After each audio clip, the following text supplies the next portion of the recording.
C'est drôle, des nems végétariens. Il y a quoi dedans, du coup? Jésus, il a traversé le désert. C'est pas Moïse. Tu déjeunes pas, toi, le matin? Non, je crois que tu petit déjeuner. Non. Pour moi, la règle de 3, c'était le American Pie. Ouais, l'église des podcasts sur la nutrition. C'est quoi pour toi manger? Bienvenue. Vous écoutez Entre nos lèvres, un podcast qui raconte les vraies histoires autour de la sexualité, mais pas que. Nous sommes Céline et Margot, et aujourd'hui nous accueillons une nouvelle invitée, Manon.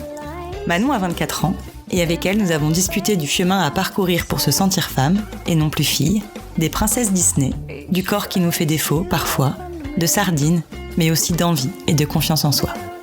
C'est parti. Alors, est-ce que ça te plaît d'être une femme ? Oui, de plus en plus. Je me souviens quand j'étais petite, j'étais super contente d'être une petite fille. Je kiffais ça. J'avais l'impression de faire partie d'une espèce de communauté quand je voyais les femmes adultes. Je les trouvais super glamour dans les films, tout ça. Je me disais moi aussi je serais comme ça quand je serais grande. Donc vraiment j'aimais beaucoup cette idée. À l'adolescence, un peu moins. J'avais du mal à trouver ma place dans ce monde justement de femmes, et là de plus en plus, parce que justement j'essaye de m'approprier ça, notamment le terme femme. Jusqu'à très récemment, je disais que j'étais toujours une fille, et là de grandir et de dire je suis une femme et de me forcer à dire le mot femme, plus ça va et plus je me dis ouais en fait je suis une femme. je suis une jeune Jeune femme. Une jeune femme. J'ai encore du mal à dire que je suis adulte parce que je me sens pas encore adulte. Mais oui, je suis plutôt contente globalement d'être une femme. Et c'est quoi pour toi être féminine ? Elle est compliquée pour moi cette question parce que féminine, c'est un mot que j'aime pas trop. C'est un mot que j'utilise pas du tout dans mon vocabulaire. C'est-à-dire que quand je vais regarder une femme, ou quand je vais même penser à moi, je vais pas du tout employer cet adjectif. En fait, pour moi, la féminité, c'est quelque chose d'un peu plus spirituel. Comment je m'entends avec mon corps ? Qu'est-ce que je fais avec ce corps de femme ? Comment je fais pour l'assumer ? Comment je fais pour me présenter au monde ? Dans quelles circonstances je me sens à l'aise ? Et c'est vraiment ça de composer avec ce qu'on m'a donné à la naissance. Et c'est ça pour moi ma quête de la féminité, c'est comment j'apprends à être une femme et à être à l'aise avec ce corps de femme. Et quelles sont les principales idées avec lesquelles tu as grandi concernant les filles et les garçons, et plus tard les femmes et les hommes ? Alors quand j'étais petite, j'ai pas l'impression que mes parents m'aient inculqué une éducation très genrée. Après je sais que, par exemple, ma mère aime beaucoup les dessins animés, donc je sais qu'on regardait beaucoup de Disney.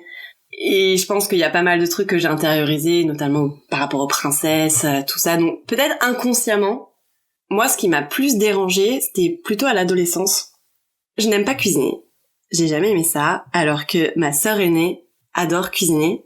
Ma mère cuisine beaucoup aussi, elle adore ça. Et ils se sont mis, mais vraiment en tête, de me faire absolument cuisiner. Et moi, c'est quelque chose qui me rendait dingue. Parce que j'aimais pas ça, et je voyais pas l'intérêt de savoir cuisiner. Et je me souviendrai toujours, à l'époque où j'avais un copain, je suis restée avec quelqu'un pendant longtemps, surtout mon père me disait « Mais il faut que t'apprennes absolument à cuisiner parce que sinon comment vous allez faire plus tard ? Comment il va faire plus tard ?» Et je me souviens le regarder et vraiment tomber des nues et le regarder lui dire « en fait, il a deux mains et un cerveau. Donc si jamais il a envie de cuisiner quelque chose de spécial parce que moi je ne sais pas le faire, il peut le faire. Mais en aucun cas, parce que je suis une fille, je dois apprendre à cuisiner pour mon mec. » Enfin, j'avais l'impression que mon père, il avait trouvé l'argument fatal en mode « comment tu vas faire avec ton copain ?» Et je pense que c'était la pire chose qu'il pouvait me dire parce que vraiment, ça m'a tellement braqué et ça m'a choquée. Et pareil, je me souviens d'une fois où on était dans la cuisine toujours et ma mère venait de faire la vaisselle et on allait pour essuyer la vaisselle avec mon copain et ma mère lui dit hyper naturellement « Non, mais c'est bon, on est assez de filles... pas la peine de venir essuyer la vaisselle. » Et là, j'ai regardé ma mère, j'ai fait « Ah non, mais alors là, il a deux mains, il va venir essuyer la vaisselle avec nous parce que c'est pas parce qu'on est des filles qu'on essuie la vaisselle, quoi. » Et quel rôle ils occupaient tes parents au sein de ta famille ? J'ai la sensation que mes parents avaient des rôles assez égaux. J'ai pas la sensation qu'un des deux faisait plus. Et d'ailleurs, ça me fait rire parce que c'était la rentrée il y a pas longtemps, là. Et sur Twitter, je vois passer pas mal de tweets sur le fait que y a tant de mamans pour tant de papas à la rentrée. Et c'est quelque chose, j'ai du mal à imaginer parce qu'en fait, moi, tout ce qui concernait l'école, c'était mon père qui le faisait. Toutes les réunions parents-prof, toutes les réunions, toutes les rentrées, tout, c'était toujours mon papa. Donc c'est vrai que moi, un père qui vient à une réunion parents-prof, moi, c'est quelque chose qui me paraît extrêmement naturel.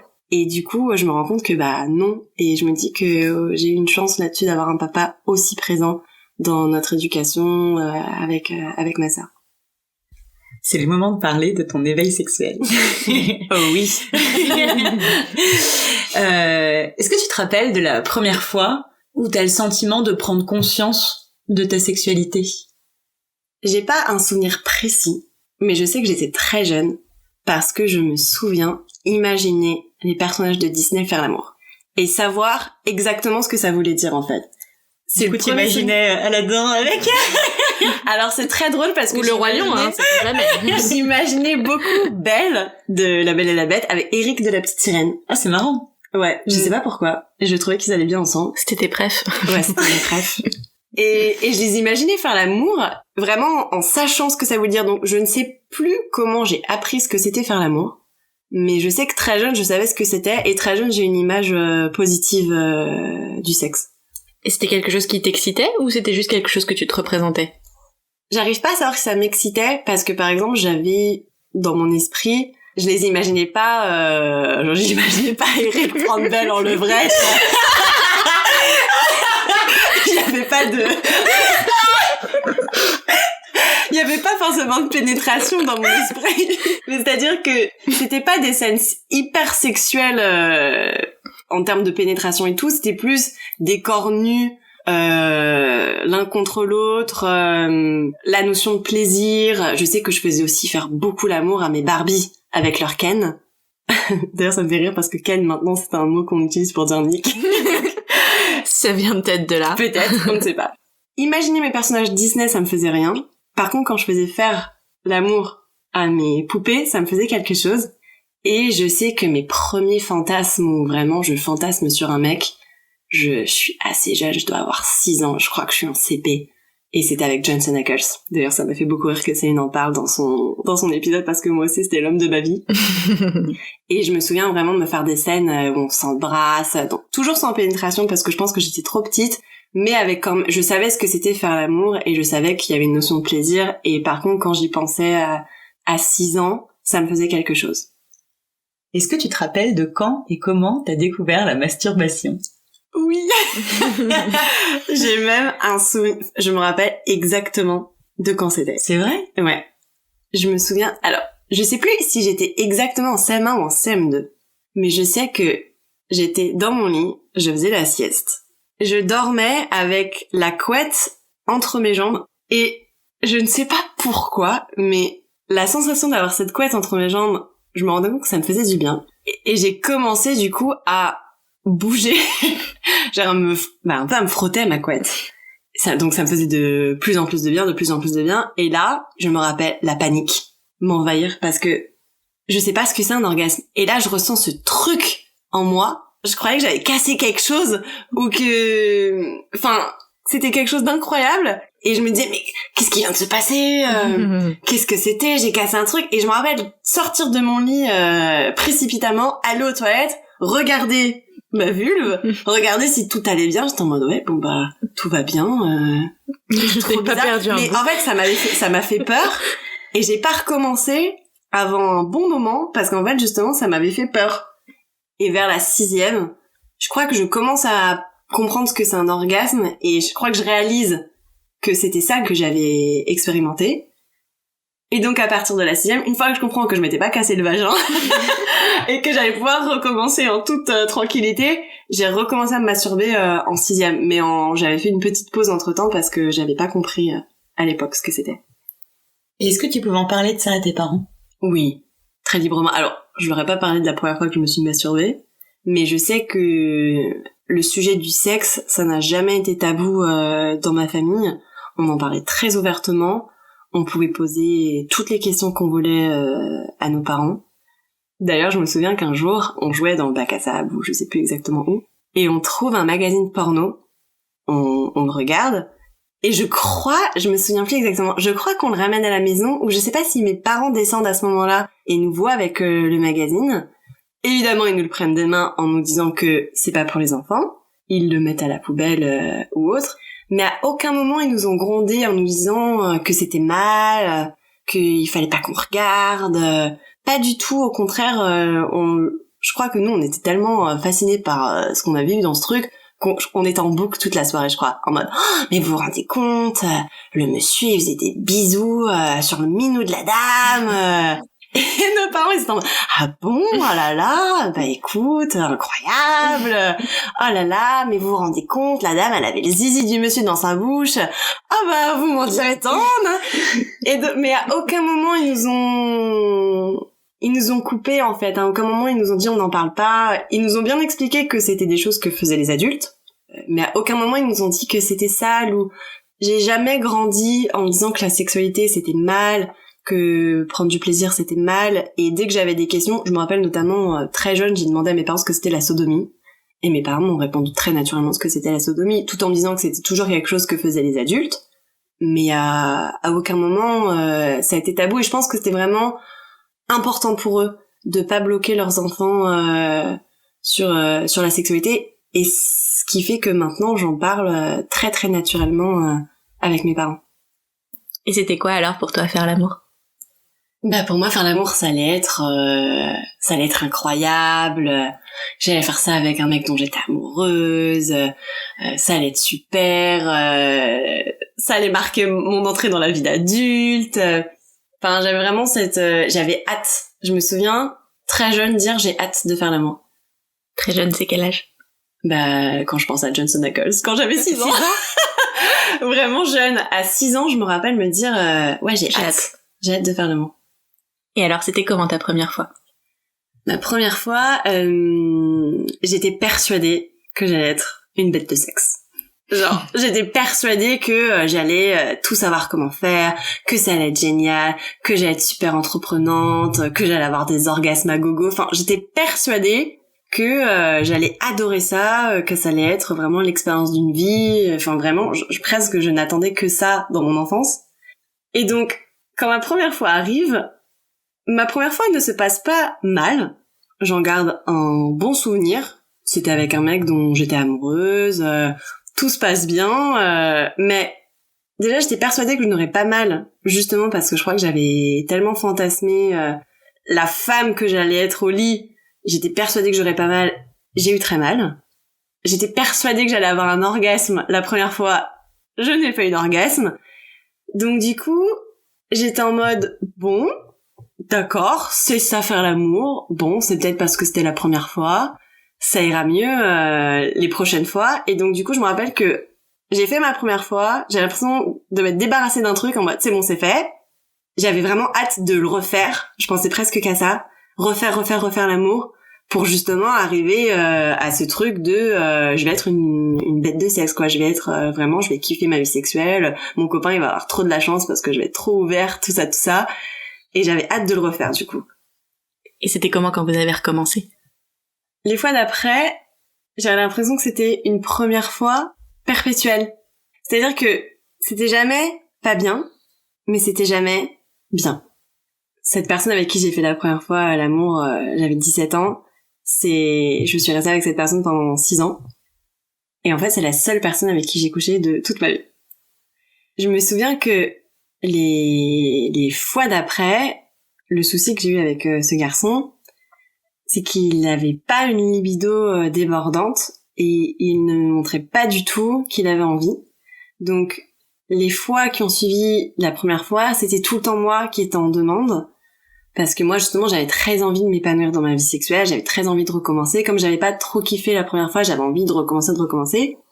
Mais comme je sentais pas trop de réaction de sa part, je ressentais pas ce désir, je ressentais pas... C'était pas du tout ce à quoi j'avais imaginé. Moi, j'imaginais que mon mec allait être fou de désir, me plaquer contre des murs, que ça allait être vraiment incroyable. Et là, je me retrouvais dans un lit où j'y allais un peu, j'avais l'impression de marcher un peu sur des œufs et j'avais l'impression vraiment d'aller quémander du sexe. Et j'étais tout le temps en quête de ce sentiment de je vais finalement kiffer faire l'amour. Je me souviens d'un épisode très particulier, quand ça faisait quelques mois, je crois qu'on est ensemble, on allait passer notre premier week-end tous les deux chez lui. Et je me souviens me dire, ce week-end, je ne vais pas faire le premier pas. Et donc le week-end se passe, le vendredi se passe, le samedi se passe, le dimanche se passe, et en fait il ne m'a pas touchée du week-end. J'avais 17 ans, ça faisait pas longtemps que j'étais avec mon copain, moi j'étais dans une fougue incroyable, et je me souviendrai toute ma vie, on va pour partir, il va pour me ramener chez moi, et je ne sais pas pourquoi, on commence à parler de Kim Kardashian. Et là il me dit, je ne me souviens plus exactement comment il me le dit, mais il me fait comprendre en gros qu'il la trouve bonasse. Et je me rappelle, je claque la portière parce que je monte dans sa voiture pour qu'il me ramène chez moi, et là je m'effondre en pleurs.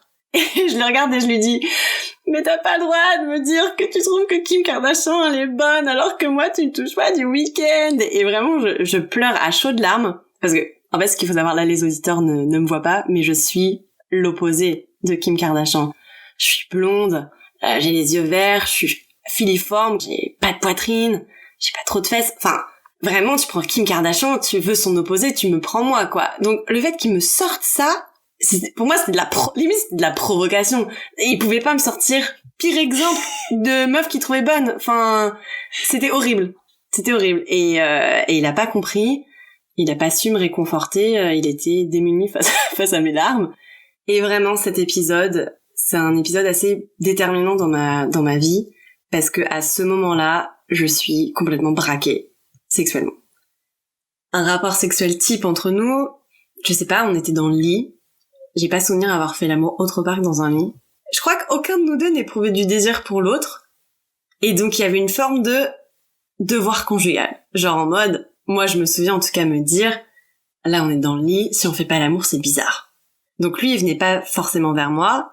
C'était vraiment, hop, on commençait à se toucher, puis à se caresser un petit peu, et puis voilà, et puis une chose en entraînant une autre. Hop, on se retrouve à faire l'amour, mais il y avait quasiment pas de préliminaire. C'était quasiment de la pénétration directe.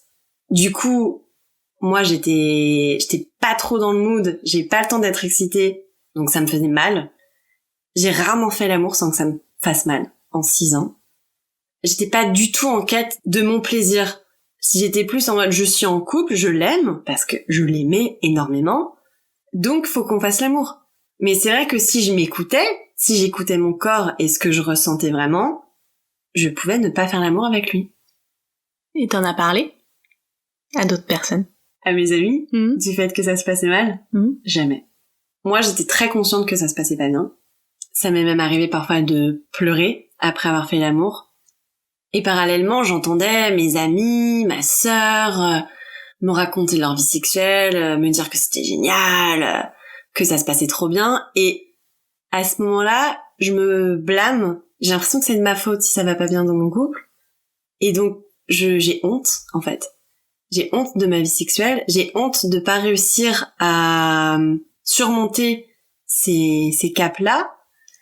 Il y a aussi une espèce de tyrannie du couple. J'ai l'impression qu'il faut que son couple ce soit le plus parfait. Et j'avais pas envie de détériorer cette image-là, surtout que tout le monde avait la sensation qu'on était un couple trop bien, trop parfait. Et dire sexuellement ça se passe pas bien, c'était vraiment un château de cartes qui s'effondrait, parce que ce qui en tout cas pour moi fait un des piliers d'un couple, c'est la vie sexuelle. Donc dire ça se passe pas bien, c'était admettre que mon couple n'allait pas bien, que mon couple n'était potentiellement pas viable à long terme, et j'étais pas prête à recevoir des conseils, ou j'étais pas prête à les appliquer non plus. J'étais dans un endroit où c'était trop dur. J'avais vraiment la sensation que ma vie de couple reposait sur mes épaules, et c'était un fardeau trop lourd, et je pouvais pas partager ce fardeau-là avec les gens. Et avec lui? On a fini par en parler, de nombreuses fois en fait, en 6 ans. C'était toujours moi, l'initiatrice des conversations compliquées. Donc on en parlait, on en discutait, on essayait de trouver des solutions, mais quelque part j'avais l'impression que quelque chose était brisé, et remonter cette pente, pour nous deux, hein, pour lui comme pour moi, c'était trop dur. Faire des efforts, ça me semblait impossible. Et le fait qu'il n'en parle jamais, qu'il se préoccupe pas vraiment de mon plaisir, par exemple, en 6 ans de relation, il m'a jamais fait jouir.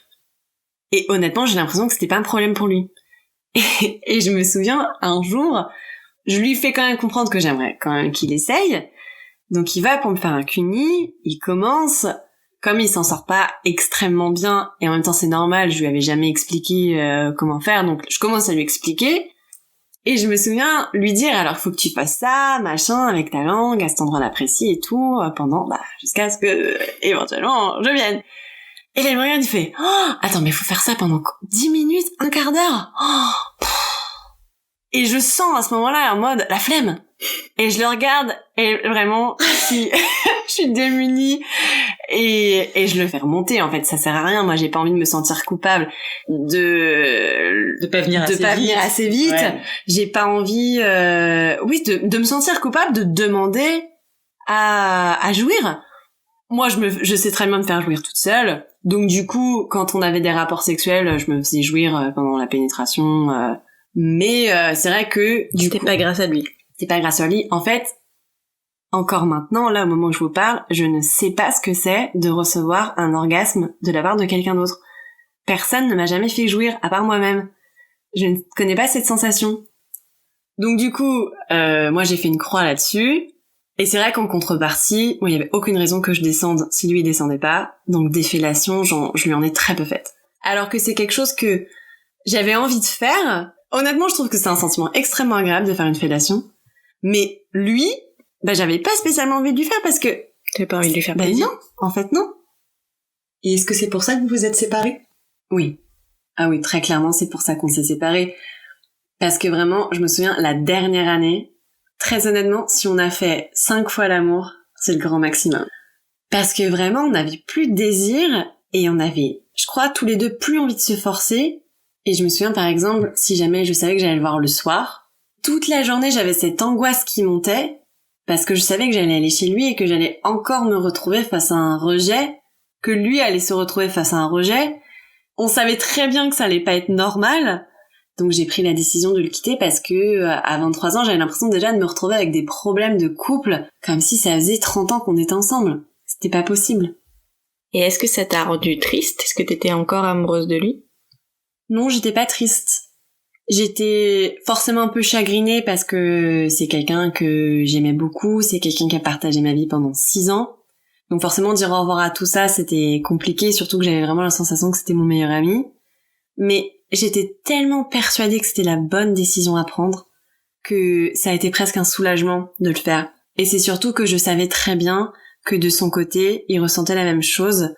Et que j'allais pas lui faire de la peine, limite j'allais lui enlever une épine du pied aussi. Et du coup on s'est séparés en très bons termes.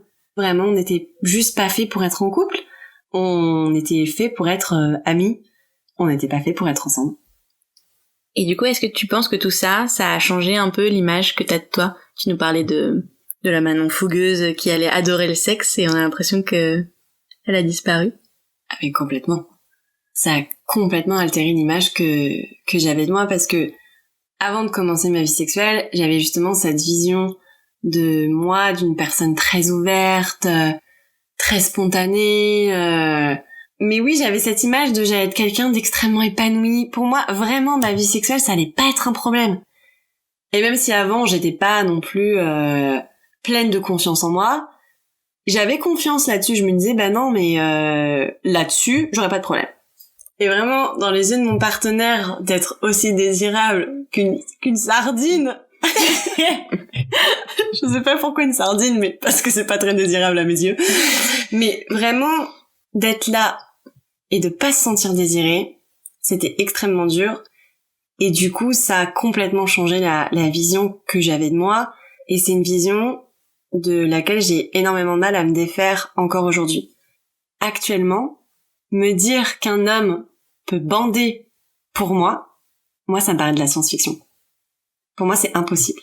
Et je pense que c'est vraiment ça qui m'a détruite dans cette relation, c'est que 1 an après, je suis encore à ce stade où j'ai la sensation qu'en fait, personne ne va avoir jamais envie de me faire l'amour. Puisque personne n'a jamais eu envie de me faire l'amour. T'as rencontré d'autres garçons depuis? Non. Non, j'ai connu personne depuis parce que j'ai trop peur.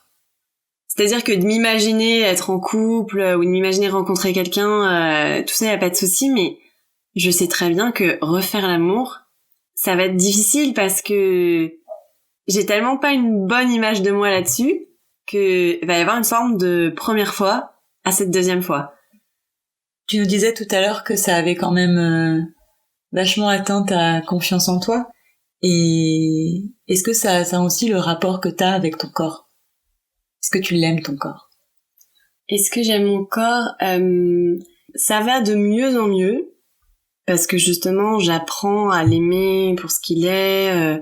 J'essaie de me détacher un petit peu de cette perfection que la société nous force à atteindre.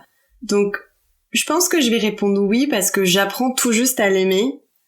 Après, j'ai une relation un petit peu compliquée avec mon corps parce que au-delà de son aspect physique, j'ai un problème avec sa fonction de corps.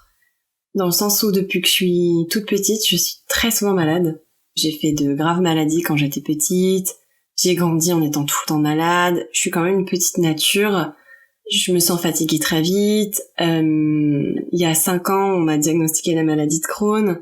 Donc, il y a des fois où j'en veux à mon corps parce qu'il ne remplit pas sa fonction de corps, parce qu'il ne m'emmène pas d'un point A à un point B sans me faire chier, sans être malade, sans...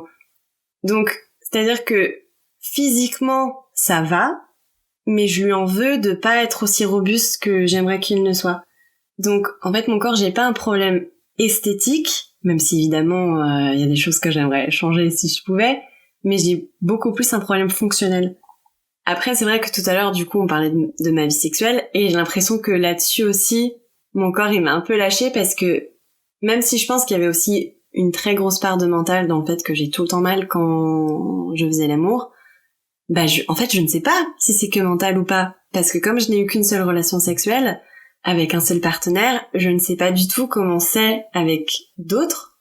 Donc je vais le découvrir peut-être, peut-être j'espère, plus tard. Mais peut-être que là-dessus aussi, j'ai peut-être un problème. Je ne sais pas en fait. Donc c'est vrai que j'ai un rapport un petit peu étrange avec lui. J'ai l'impression de pas l'avoir encore totalement découvert. Et j'ai l'impression de le chercher encore un petit peu ce corps. Et j'apprends à vivre dedans et à m'installer dedans complètement avant de pouvoir dire que je l'aime totalement. Du coup, là, tu nous parles de tout ce qui te fait défaut, mais est-ce qu'il y a quand même des choses que t'aimes chez toi, dans ton corps? J'aime bien mes yeux, j'aime bien leur forme, j'aime bien leur couleur. Après, j'ai pas de problème avec l'ensemble, mais est-ce qu'il y a un truc que j'aime bien particulièrement? On me fait souvent la réflexion que j'ai un joli sourire, donc peut-être mes yeux et mon sourire. Et est-ce que tu te montres nue facilement? Oui. Ça, par contre, j'ai aucun problème avec la nudité. C'est vrai que dans mon esprit, mon corps n'est pas du tout c'est un peu comme je le disais tout à l'heure, n'est pas du tout un objet de désir. Comme personne ne l'a jamais vraiment désiré, moi, je me montre nue et ça me pose aucun problème. Franchement, je pourrais me montrer nue devant des mecs et en toute innocence, quoi, parce que vraiment, dans mon esprit, ce serait... Devant n'importe qui. Ben ouais. Genre franchement être nu à la plage par exemple, c'est quelque chose qui ne me pose aucun problème parce que je ne me dirais même pas je vais susciter le désir des hommes. Genre en mode non, c'est un corps, une paire de seins, une vulve. En fait dans mon esprit vraiment je suis tellement asexuée, c'est pas vraiment le terme, mais pour moi je ne dégage tellement rien de sexuel. Mais parce que du coup si demain ton corps il était désiré et que tu voyais ton corps comme un objet de désir, tu penses que du coup ça affecterait le fait que tu te montres nu si facilement? Je sais pas. Peut-être. En vrai, je sais pas. Soit ça me donnera encore plus envie de le montrer. Soit c'est une bonne question. Honnêtement, je sais pas. Il y a une question qu'on aime bien et qu'on pose à tout le monde. Des 5 sens, lequel est le plus lié à la sexualité chez toi? Pour moi, je pense que ce serait le toucher. Le toucher parce que je suis quelqu'un de très tactile. Moi, j'adore toucher les gens et j'adore qu'on me touche. Mais c'est-à-dire que même quand je dis bonjour aux gens, j'ai toujours besoin de leur toucher les épaules ou les bras. Et moi, j'aime beaucoup le contact physique. Et donc, c'est vrai que pour moi, du coup, c'est quelque chose qui est primordial dans un rapport sexuel. Et c'est ce que j'aime le plus. Ça va être de toucher mon partenaire et que mon partenaire me touche. Et quelle est la sensation que tu recherches à travers le sexe? Ou que tu vas rechercher? C'est gentil de parler au futur. Le plaisir, tout simplement en fait. J'ai envie de ressentir du plaisir quand je fais l'amour. J'ai envie de kiffer ça. J'ai envie de me réconcilier avec ça parce que actuellement, j'ai l'impression que je pourrais ne plus jamais faire l'amour et qu'en vrai, ce serait pas grave parce que comme j'ai pas une très très bonne image de la vie sexuelle, je me dis, de toute façon, nous avons vendu ça dans les films, mais en fait, c'est pas ça, donc en vrai, c'est pas grave. Donc j'ai envie de me réconcilier, j'ai envie de faire l'amour comme dans les films, j'ai envie de ressentir ce truc-là. Je sais que c'est possible. Quand j'en discute avec des amis, avec des connaissances et qu'on parle de sexe, je sais que ce sentiment-là est possible, donc j'ai envie de le ressentir. Et du coup, pour reparler encore un peu de masturbation, est-ce que c'est quelque chose que tu pratiques souvent? Oui. Oui, c'est quelque chose que je pratique assez souvent.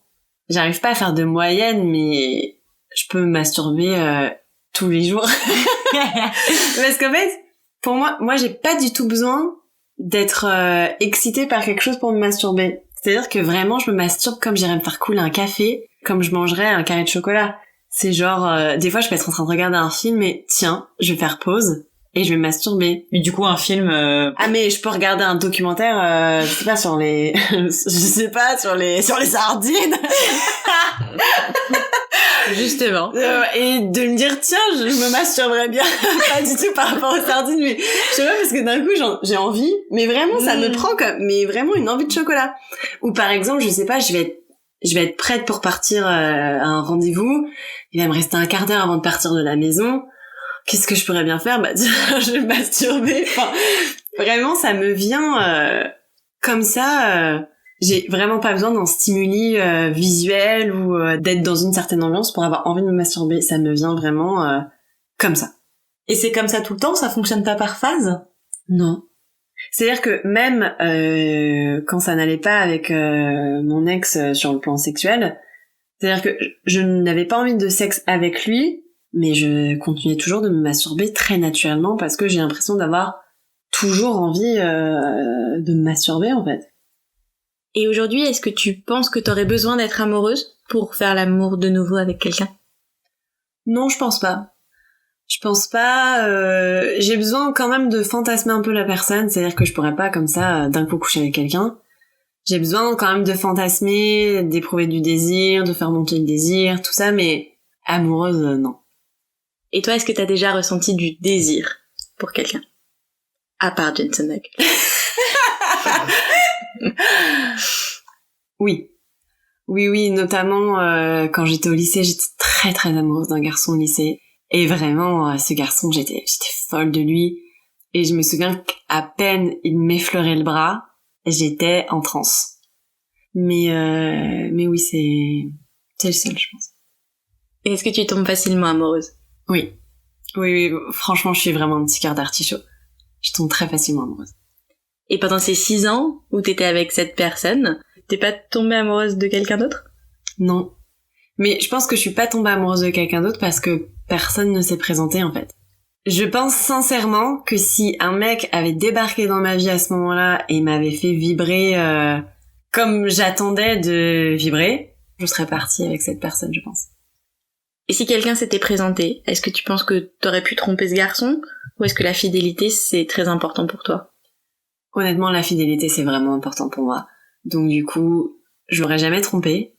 Mais ça m'aurait vraiment mis en face de mes problèmes de couple. Parce que c'était facile de faire l'autruche pendant 6 ans parce que je passais à côté de rien.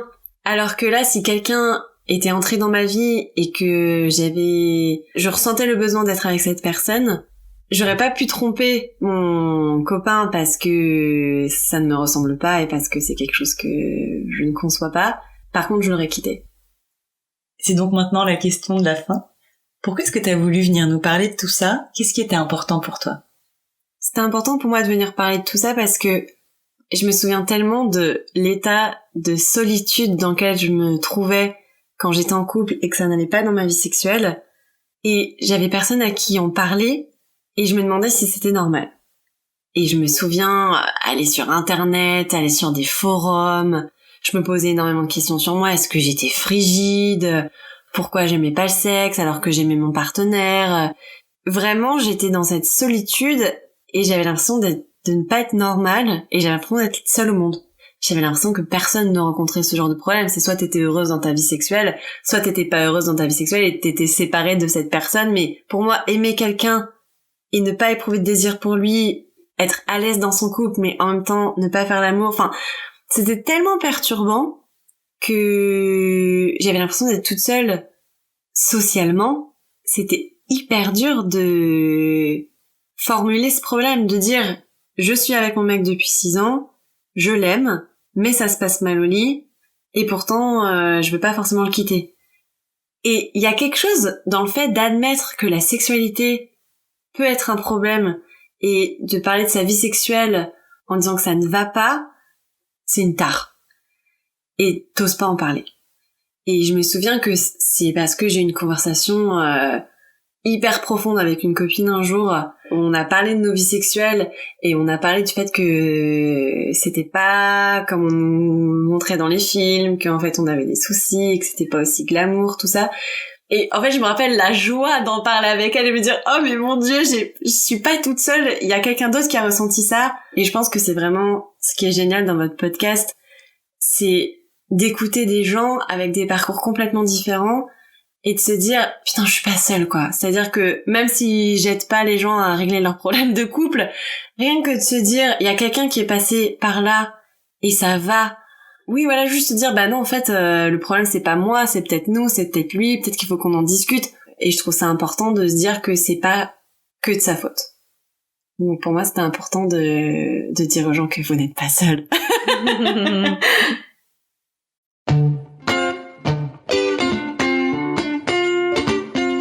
Pour ne pas rater le prochain épisode d'Entre nos lèvres, abonnez-vous à ce podcast. Vous pouvez également nous suivre sur Instagram, Facebook et Twitter @entrenoslèvres ou sur notre site internet entrenoslèvres.fr où nous écrivons aussi. Et n'oubliez pas de vous inscrire à notre super newsletter. Tous les 15 jours, à l'annonce du nouvel épisode, on partage avec vous 5 chouettes recommandations. Des livres, des films, des articles, tout ce qui nous a plu ou touché ces derniers temps. Promis, c'est cool. Ah oui, et puis la musique du générique a été composée par Martin de Bauer. Allez, à dans 15 jours.